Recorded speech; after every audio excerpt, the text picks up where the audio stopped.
Okay. Hi everybody, thank you so much for being here. My name is Arora and my pronouns are they them.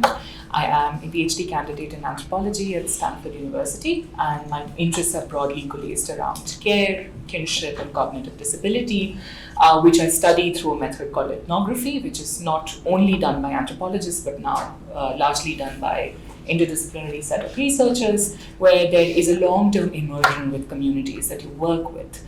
And the community that I work with is my own home in certain ways. Before I begin talking about what I'll be talking about, I want to quickly thank Sarah for this extraordinary conference and for this very generous invitation. I will definitely seek inspiration from this space to begin something similar back in my institution and in my field site. I also want to thank Shanice for ensuring that we are all here in person. Thanks to everyone for being here. Okay, so what I'm planning on doing today is just extrapolate a certain kind of argument that is often made against family and kinship as given social institutions. And this argument is often made by assigning a certain kind of heteronormativity, a certain kind of patriarchy to family and kinship, kind of enclosing the space of the normative in certain ways and our distance from it. And I'm trying to critically analyze that argument. Okay, so it is made in popular culture, family and kinship are toxic, we need to find relations of care beyond family and kinship. And I'm really trying to be provocative by thinking of care within kinship relations, and even in the history of anthropology, kinship is something that was at the heyday of anthropological study, the thing that anthropologists did. And in the 1990s onwards, as there was increased LGBTQ plus activism, as there was more biotechnologies, transnational adoption became possible, care became the analytic, that it's care that we should look for, not kinship. Kinship imposes a structure, care is a practice, a process that we can trace and understand. And I'm trying to go back to kind of bring these two conversations together. And so I'm trying to trace this argument in a recently published monograph, a small book called the Care Manifesto, which has had a life of its own since being published in the wake of the pandemic in 2020, and I will be quite critical of it. And this argument against moral possibilities, flourishing and navigation and moral possibilities in general within the confines of family and kinship as given social formations is often made with an argument that we need to remake kinship, we need to unmake kinship, we need to move towards relations where choice is present as a moral ideal. Now, my claim is that that kind of an argument stems from a certain imagination of the caring subject. A caring subject, as I'll say a few more words about it, and I'm trying to trace, what that caring subjectivity envisions as their future, and more importantly, the kind of ethics that argument kind of invokes. So, broadly, in this worldview, where kinship and care must be replaced with relations of genuine care and good care, it hinges on the idea that ethics is about experimentation, about improvisation, about the ability to move beyond the given. It's about being mobile, not only metaphorically, but quite literally from one relationship to another. It is oriented towards expansion. It is oriented towards possibility.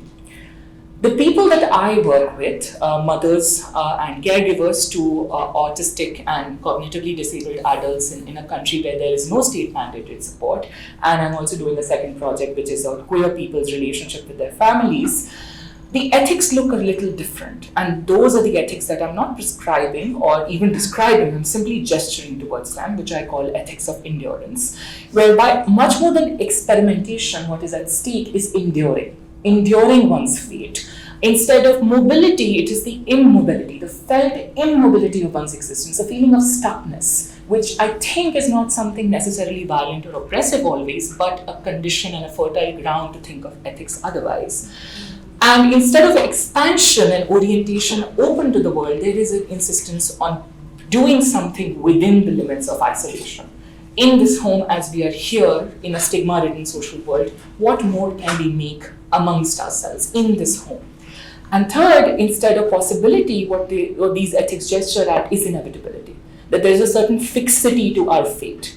That I'm going to be taking care of my child who is going to have diminished capacities vis-a-vis the bigger world and is extremely empathetic and caring but cannot take care of themselves in normative ways. And that's going to change the life trajectory and might have to, die worrying about who's going to take care of them. And that's a fate that you accept, but simultaneously try to rework. But it's always in one's temporal vision.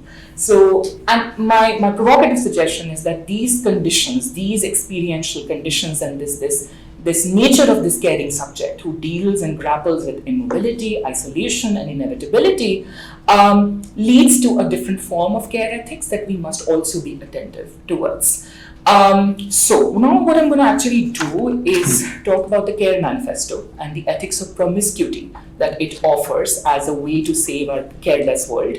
And I'm not entirely critical of that vision, but I'm just talking about what kind of worlds are foreclosed upon us if we give in to the ethics of promiscuity, right? So I'm just going to read a paragraph about my kind of big summary of the Care Manifesto, and then I'm going to talk about how they're making that argument towards an ethics of promiscuity where you're expansive, and you are open to multiple sources and circles of care. And then I'm going to talk a little bit, some ethnographic details and some storytelling afterwards. Our world is one in which carelessness reigns, declares the Care Manifesto, co-authored by a group of 5 London-based researchers, activists, and writers called the Care Collective.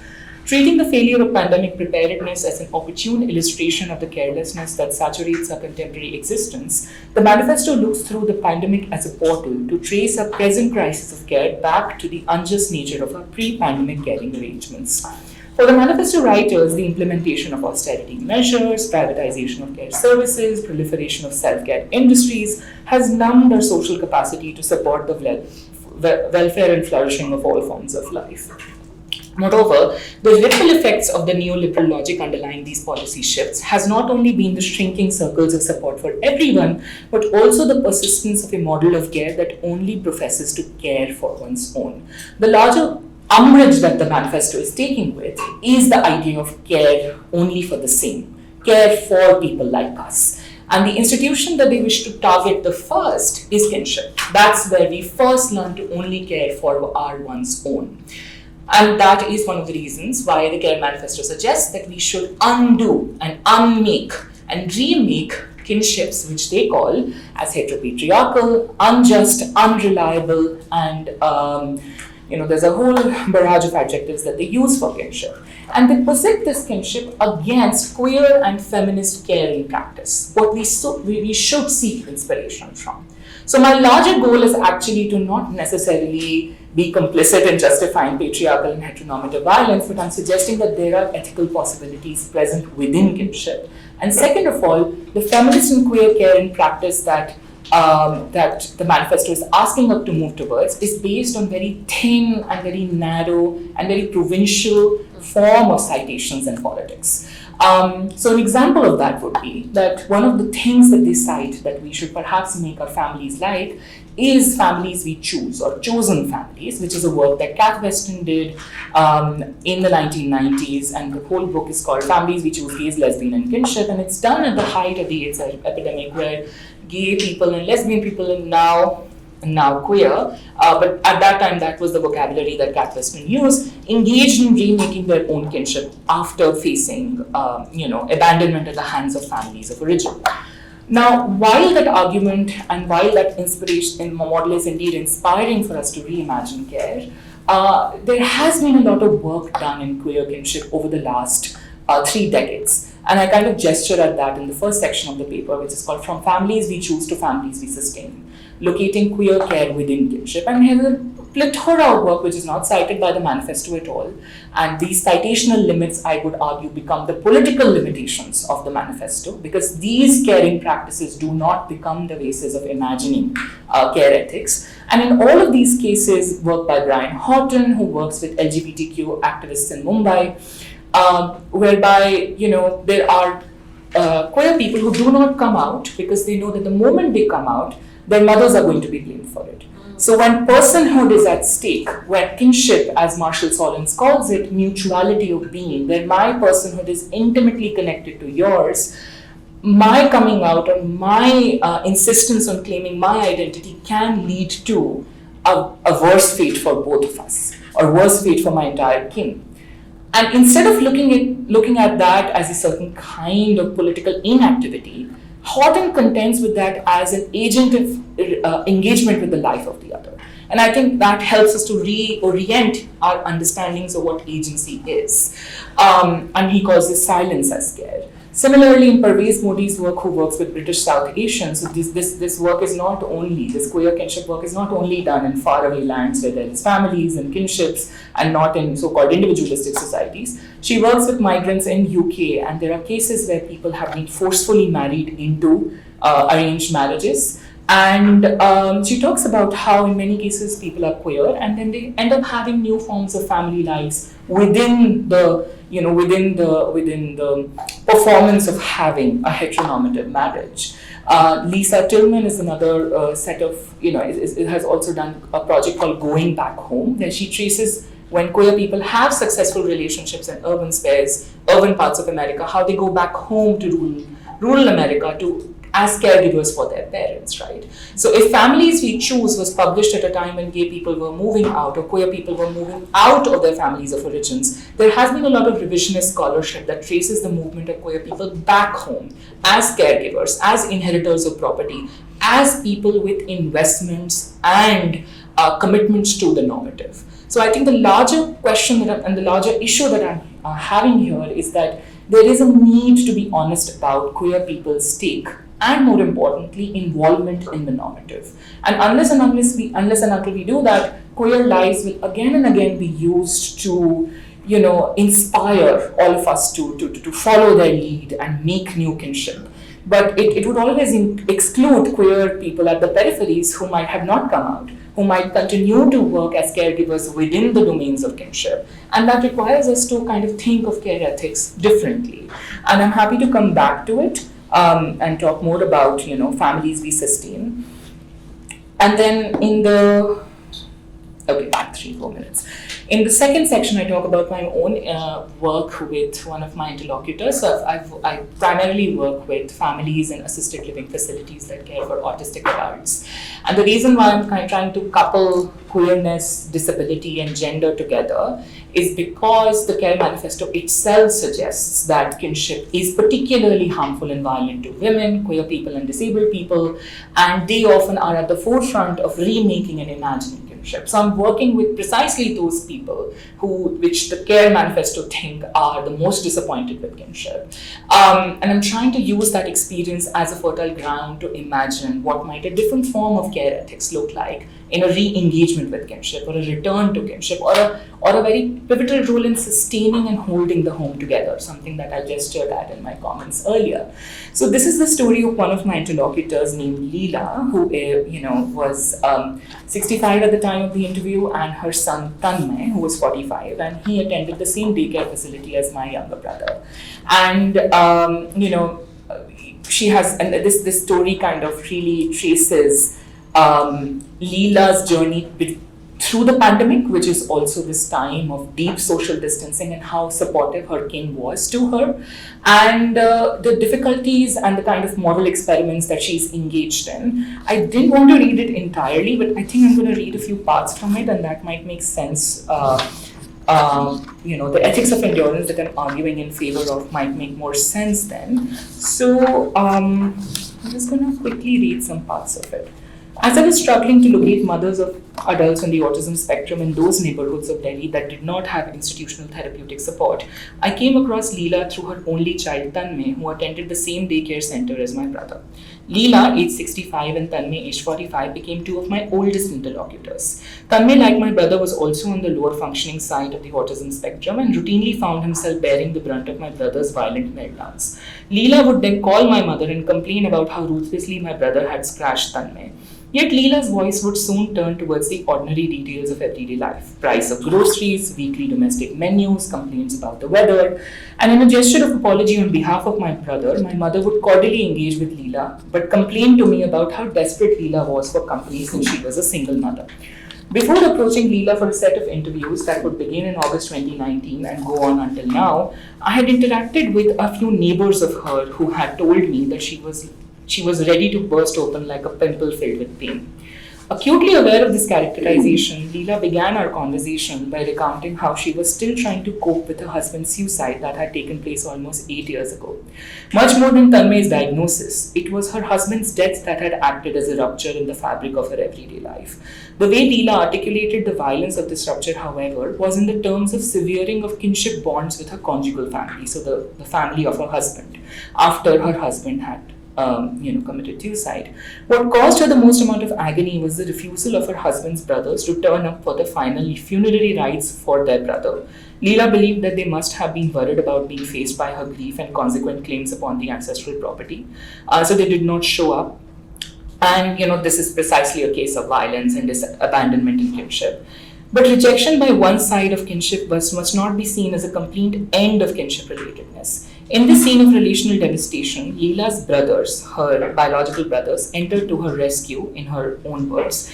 Even though very local residence and patrilineal inheritance is a common norm in North India, the daughter of the family has a claim to routine care from her natal home. So that's a place where you can go for some kind of refuge, as it were. And what they did is they negotiated with the brothers-in-law on behalf of Leela and Tanmay, and they said that the property that you have, you're going to sell it and divide it equally, and we'll take that money and buy Leela and Tanmay a new house. And they shifted Leela to a new neighborhood where the brothers lived. In this new neighborhood, even though Leela was beginning her life afresh, she was extremely cautious about the fragility of kinship relations, given that she had already witnessed their potential violence. The new intensity of intimacy with her natal relatives then was also linked with an agonistic and violent potentiality. So I'm not suggesting that kinship is all lovey-dovey and everything is great, but there's always a certain kind of ambivalence. And I think the Care Manifesto denies that ambivalence. And I believe that the ambivalence is a crucial site for a different form of care ethics to emerge. In order to ensure that her natal relations stood the test of time, Leela's articulation of her and Tanmay's demands of care from her brothers became extremely measured. She would only contact them when she absolutely needed it. One alternative to the performance of this extremely demanding labor was her to ask other people for help, as the Care Manifesto would suggest. Find other people, find other sources of care and joy. And something like this happened. One of her neighbors, Ajay, offered to help Leela and Tanmay with daily tasks. Sorry, I'm going to finish in like 2 minutes. Ajay always claimed to be like Leela's son and Tanmay's elder brother, but Leela was aware that Ajay's long-term presence could hinder her kinship relations, that it could actually impact both her and her son Tanmay. Leela feared that violent rumors would start gestating around her reliance upon a young man to take care of for Tanmay when her brothers were still alive. Even Tanmay articulated his commitment to be a good boy if that ensured that his maternal uncles would visit him more often. So the ethics of promiscuity put forth by the Care Manifesto assumes the presence of an already individualized and not interdependent subject that can stand outside the flux of everyday life and choose to associate herself with any caring community at her will. So it kind of assumes that the personhood of the caring subject is already divided from the wider kinship relatedness. It also assumes a certain kind of actual mobility, which the caring subject will have to tussle between different forms of relatedness, which I think is something that we should question. So our very imagination of the caring subject might itself be quite ableist, that we kind of assume that there is this mobility and the presence of a wider set of relations and care that might be there. And this doesn't mean, however, that Leela was not agentively engaging with her life. So this is one of the experiments that so she was also engaged in an experimental, way to care for her son. So she couldn't go out and ask others for help. So she was kind of limited within her household in relation to other households of her brothers around her. So during the initial days of COVID-19 imposed lockdown, Leela's care work responsibilities towards Tanmay increased a lot. And Leela also toyed with the idea of letting Tanmay stay in an ill-equipped hostel facility for some time, but couldn't bring herself to do so. Trying to diagnose Tanmay's nonverbal, increasingly violent meltdowns, Leela concurred that Tanmay missed the limited sociality that he shared with his favorite female cousins who couldn't visit them anymore. So the relatives had stopped coming because of the pandemic. In pre-pandemic days, by using the language of infantilization, like highlighting Tanmay's innocent wish and stubborn habit to see his cousin, cousins, Leela often invited Tanmay's cousins over. So infantilizing Tanmay would become a way of claiming care from others. So it is kind of using the logic of carcerality and infantilizing to move towards perhaps care and presence of others. But that would obviously not work now because there's a lockdown. So Leela confessed to me that she would give the cordless phone in the home along with the number of one of her nieces every week to Tanmay willingly. Leela hoped that listening to Tanmay's untranslated voice instead of Leela's would move the cousins to respond and engage for at least half an hour every week. Sometimes this tactic worked, sometimes it did not. After Tanmay got done with the call, Leela would call the cousin herself and pretended to know what had happened and apologized on Tanmay's behalf. While not denying the precarity of Leela and Tanmay's future, I still wish to showcase the harsh limits posed against the cultivation of an ethics of promiscuity in a context where kinship care is closely tied to the constitution and regulation of a gendered personhood. Now, the conclusion really is then that in the challenge of ethnographically critiquing or unsettling the Care Manifesto's politics of promiscuity is to be, as Lisa Stevenson reminds us, on the wrong side of politics. People can call this patriarchal and heteronormative. To argue in favor of acknowledging the unsettled nature of caring relations that exist in family and kinship is to be vulnerable to the allegations of complicity in the marginalization of women, queer, and disabled individuals. But is that the only political result of critically witnessing the citational limits of a manifesto that seeks to change the world? I don't think so. In her stunning ethnography of the modalities of care that haunt and nurture Inuit life forms in the Canadian Arctic, Lisa Stevenson is able to marshal enough evidence to suggest that the Inuit concept of the life of the name might have a broader purchase in the Western context too. She works with the Inuit populations and people, and they have a tradition and a ritual of renaming every new child in the household with the name of an older ancestor. And she tries to make this concept legible to a broader audience by using Butler's work on linguistic life. All is to say that this kind of relatedness and precarity and continued commitment to kinship doesn't exist only in faraway lands. And it is crucial to acknowledge that we are all playfully and sometimes very custodially tied to the givenness of familial and kin relations. And it's important to acknowledge what those ties do to our existence. And perhaps with that acknowledgement, a different kind of care manifesto could be written, where we would suggest people to move out of the givenness of relatedness, but also encourage them to cultivate those relations. And perhaps have a different notion of reciprocity, a different kind of temporality, where caregiving can happen through certain domestic experiments like the one that Leela engaged in. That's me. Thank you so much for being such patient listeners. Thank you.